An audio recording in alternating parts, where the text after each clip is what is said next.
Hello everyone and welcome back to my channel. My name is Charlene and today I'm going to be sharing with you all of the books I'm hoping to read in August. So July actually went pretty well. I got through most of the books that I was planning to get through, and so the books I'm going to talk about today are ones that I haven't talked about before, except for the ones that I was planning to read over the course of the summer. And as you probably saw from the thumbnail, there are quite a few books that I'm hoping to get to.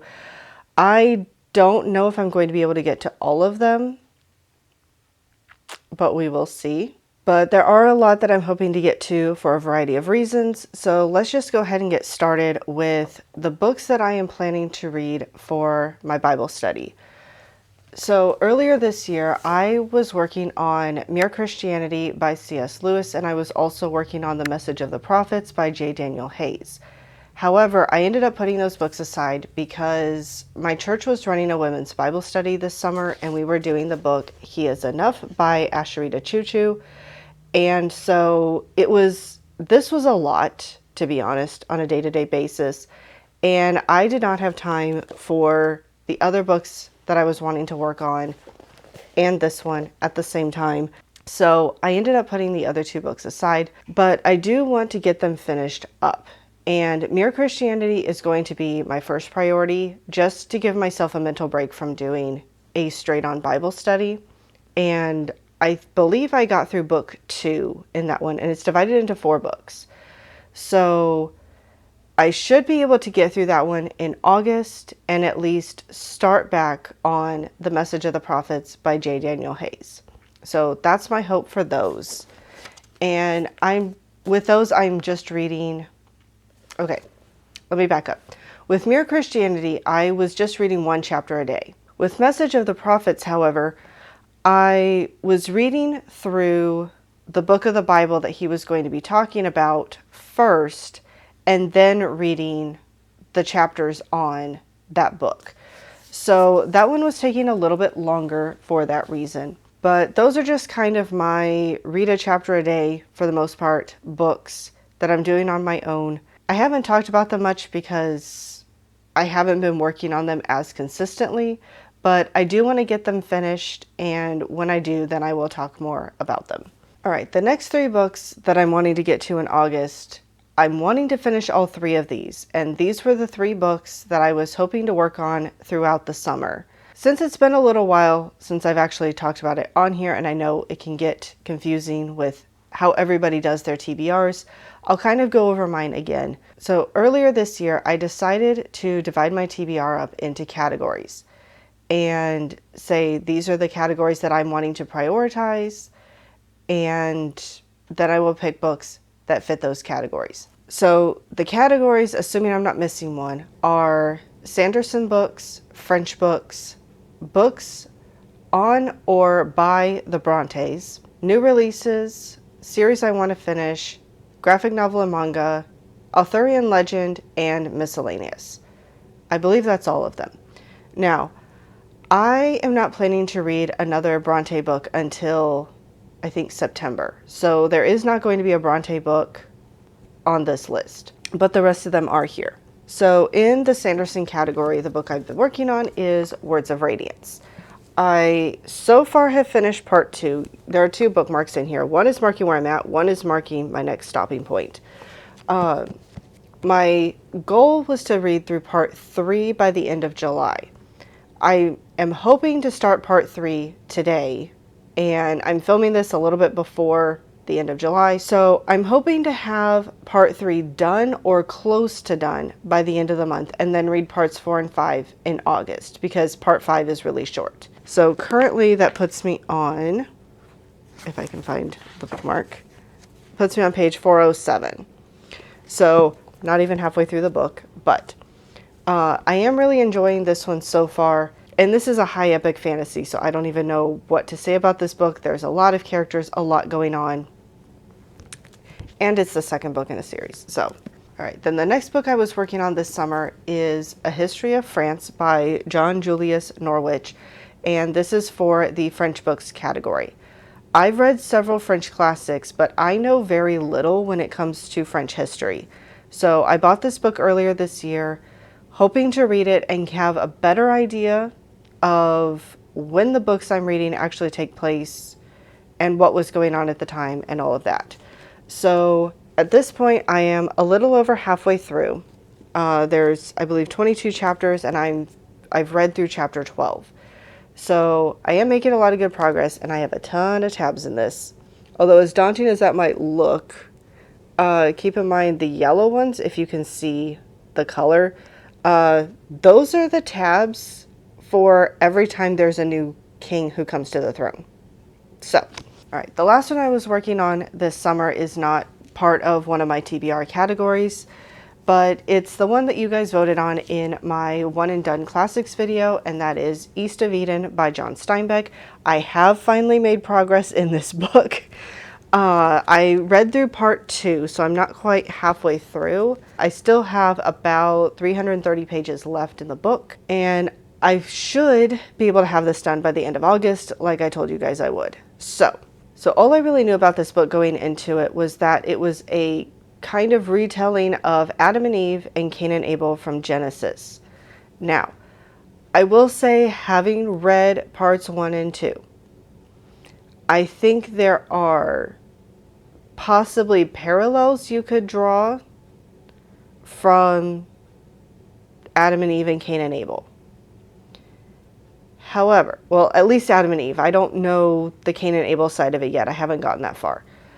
But this is not a retelling of Genesis at all. The way that I've kind of described this is, I feel like in this book, John Steinbeck was really looking at the ugly side of humanity. Kind of the side of humanity, the things people do, the things people want or believe that no one really wants to talk about. It is a really interesting story, and it is really well written, but it does cover a lot of things about humanity and the way human beings are that I could very much see being something that most people would not want to read about. So just know that there is a lot in this book, a lot of gritty stuff in this book. So if that's not your thing, you may not want to pick this up. But if you're okay with reading about a lot of the different things that people do that you probably won't agree with, then feel free to read it. It's very much slice of life. This is the story mostly of Adam Trask and his relationship with his father, his relationship with his brother, his relationship with his wife, and then eventually his sons. To some extent, I'm also wondering if this is going to feel like very much like a generational book of his father treated his siblings differently, so he treats his sons differently. Or excuse me, his father treated his children differently, so his son is going to treat his children differently. We'll see. All right, the next 2 books I'm planning to read are in the graphic novel manga category. That is volumes 1 and 2 of Snow White with the Red Hair. I mentioned in, I think it was my book haul video, that I've seen the anime for this, but I have not read the manga yet. And I'm really curious to see if I like the manga as well as I liked the show. So I own the first 3 volumes. My hope is by the end of this year to get through the first 4 to 6 volumes. We will see, but if I'm going to do that, I at least need to get through the first 2. So the story of this book is we have our main character, Shirayuki, who is an herbalist, and she has bright red hair. The prince in her kingdom decides he wants to make her part of his harem because of her hair, and she wants nothing to do with that. So she runs away in the middle of the night. She ends up being discovered by this group of people who offer to take her back to their kingdom. And then she also finds out that one of them is the second prince in his kingdom. And the 2 of them become friends and potentially more. Like I said, I really enjoyed the anime, hoping I enjoy the mangas, not the graphic novels. All right, the next book is one that I've been wanting to get to for a while and just haven't. And that is The Women by Kristen Hanna, which is for the new release category. I know Kristen Hanna's books are going to tear me apart. They always do. And this one is set during and after the Vietnam War. and we follow a woman who goes to Vietnam, I believe as a nurse, and we see her time in Vietnam and then what she goes through once she gets home. That's pretty much the extent of what I know about this book, but I know Kristen Hanna's books are heart-wrenching, and yeah, we'll see if I'm up for that, but I do want to get to this book soon. All right, and the next one, I need to get the stickers off of this book, but it is for the Arthurian Legend category, and that is The Shadow Companion by Laura Ann Gilman. I just read the second book in this trilogy called Morgaine's Revenge, and I enjoyed it. I think I like the first book better, but this is the third book in the Grail Quest trilogy, so this will finish up the series as well, and really hoping I enjoy this one. The basis of this series is we have 3 kids who end up teaming up together to find the person who cast a sleeping spell on all of the adults in Camelot in the first book. And then the second book follows up with Morgaine's Revenge. So this is a middle grade fantasy series. It is pretty quick paced. They are fairly short, all things considered, but I'm really enjoying it so far.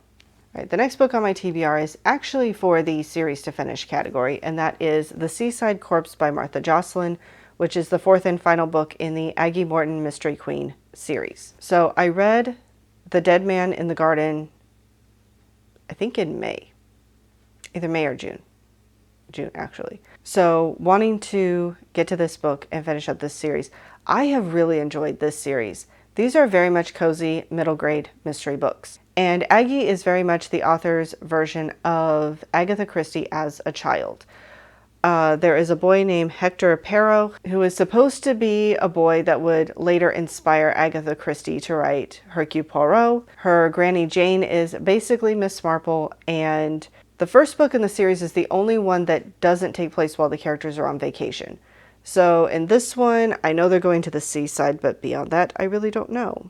Okay, so apparently Aggie and Hector go to a seaside camp, and there's some paleontologists there digging for fossils, and then there's some other people who are wanting in on the notoriety and money that comes from finding fossils, I guess, and then a body shows up on the beach. I'm hoping, being the Seaside Corpse, I'm really hoping that this feels like just a good cozy summer read. So, looking forward to that one as well. All right, and then the last book I don't actually own a copy of, but it is for the miscellaneous category, and that is The Fifth Avenue Story Society by Rachel Hawke. And I will be honest, I know nothing about this book. I believe it's a contemporary Christian book, and beyond that, I know nothing. So, sorry. But I've been wanting to get to this book for a while and just keep putting it off. So, hoping to get to it in August. And then the next 2 books are for book clubs that people are hosting here on BookTube. And the first one is The Secret Book and Scone Society, by Ellery Adams, which is the first book in a series of the same title. And this was actually the pick for the Comfy Cozy Book Club hosted by Hannah from the Teacher's TBR in July. However, I did not have time to get to this book, so I really want to get to it in August because her book club is bi-monthly, so there is no book for August, which means I have time to get caught up on this one. So, hoping to get to this one because I've been wanting to read it for a while, and I didn't manage to work it in July. So, as far as the book itself, I don't know. I know there's a group of people that create the Secret Book and Scone Society. I'm pretty sure this is a cozy mystery. Beyond that, I know nothing. So, and the next one is for the Secret Garden Book Club, which is hosted by Maddie from the Bookish Cottage, and that is The Magnolia Place by Fiona Davis. Okay, so this is a dual timeline book that takes place in 1919 and 50 years later, so 1969. Other than that, I'm not sure, and I'm not going to try to read all of that on camera. So, but this one sounded really interesting when I read it. I know the 1919 one has to do with the Spanish flu outbreak. Not sure about the 50 years later. But it sounded really good when I looked up the synopsis in order to vote on which book to read for August. And so really looking forward to getting to this one too. All right, the next set of books are for something that I kind of forgot to mention back in June and July. If you guys saw my videos from the beginning, you may have noticed that I mentioned my brother and sister-in-law and I started our own book club where we take turns picking a book each month and we all read it together. And I haven't mentioned a book club book for June or July. And the reason is because we take the months of June, July, and August off from doing our book club because we do a readathon together. And I kind of forgot to mention that the last 2 months. So some of the books that I've been working on in the months of June and July have also been for that readathon. This is the third year that we've been doing the readathon together, and like the book club, we've been taking turns coming up with the theme of the readathon and coming up with the prompts. So this year is my brother's turn. Next year will be my turn.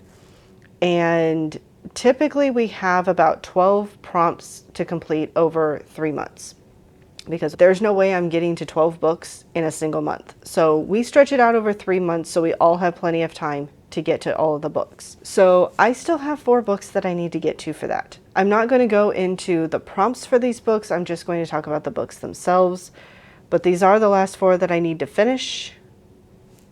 So hopefully I can get them all in. The first one is Shielded by Kaylin Flanders.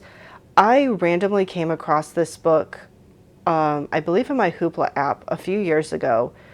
And I think it was 2 years ago, I decided to go through and read a chapter of different books that I had in my Hoopla app and hadn't gotten to, and was starting to think that I wasn't really interested in them anymore. And I think there were 3 different books I did that with, and 2 of them I immediately took off of my list. I was not interested in the book, but this one, the first chapter really intrigued me.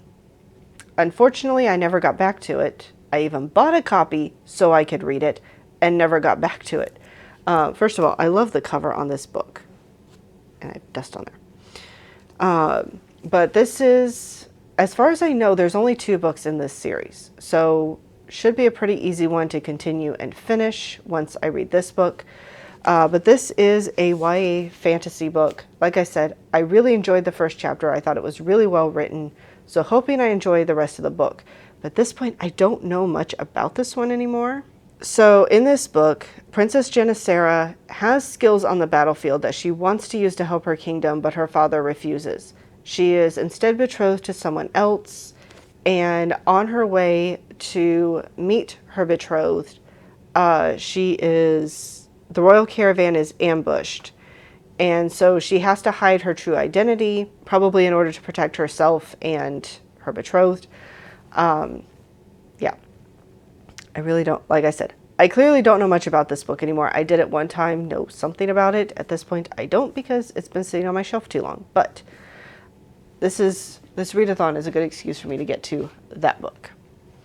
And then the next one that I need to read is The House at Riverton by Kate Morton. I have read all of Kate Morton's books except for this one and her most recent one, Homecoming. This is her very first book. This is her debut novel, and I still have not read it. I love Kate Morton's books. For some reason, okay, part of it is it took me a while to actually find this copy, because by the time I was caught up on her more recent books and was trying to find this one, all I could find were the new covers. And all of my books have the original covers that look more like this. So this is the copy I wanted. And it took me a while to find it, but I have still owned this book for a couple years now and still have not picked it up. So it is shorter compared to a lot of her other books. And it is her debut, so I don't know if I'm going to like it as well as her other books or not, but I at least want to read it and have this book done. Then I can go back and read Homecoming, since that's her more recent book. All right, the next one's been sitting on my shelf for a little while too, and that is The Inheritance Games by Jennifer Lynn Barnes. I've heard really good things about this book, and I feel like I've heard some good things and some mediocre things when it comes to the rest of the books in the series. So I don't know if I'm going to read beyond this book or not, but I at least want to read this one. And I guess all I really know about this one is the main character ends up inheriting the estate, I think, of a millionaire or billionaire. Nope, not saying on here. But then she has to stay in the house with his family for a certain amount of time before she, I think, can fully inherit it. Something like that. I've heard a lot of good things about this one, so I really want to get to it. All right, and the last one that is for the Readathon also would get me through some more Arthurian legend books, and that is The Seven Songs by T.A. Barron, which is the second book in the Merlin series. The books used to be titled differently. This used to be The Seven Songs of Merlin in the Lost Years of Merlin series, but they've apparently rebranded and retitled the books. So if you're looking at the title and thinking that doesn't sound right, that's why. I read the first two books in this series years ago. I was either in middle or high school when I read them. I loved the first book. The second book I didn't end up caring for, but I have wondered for a long time if it's because I read part of the book, set it down for several months, and then tried to pick it up again and just pick up from where I left off. So I've wanted to give the series another try. I read the first book a couple years ago called The Lost Years, and it was okay. I definitely didn't love it the way I did when I was younger. But this is a series I've heard a lot of good things about, so I'm hoping to give the second book a try, and if I like it better than I did the first time, continue on with the series. If I don't, I might just be done with it, so we will see. All right, and the last three books that I'm going to talk about, because yes, of course, there's more. There are 3 NetGalley books that I have been approved for that are coming out in either August or September, and I'd like to get to as many of them as I can so I can have them read and reviewed before they come out. So the first one is Beyond Ivy Walls by Rachel Fordham.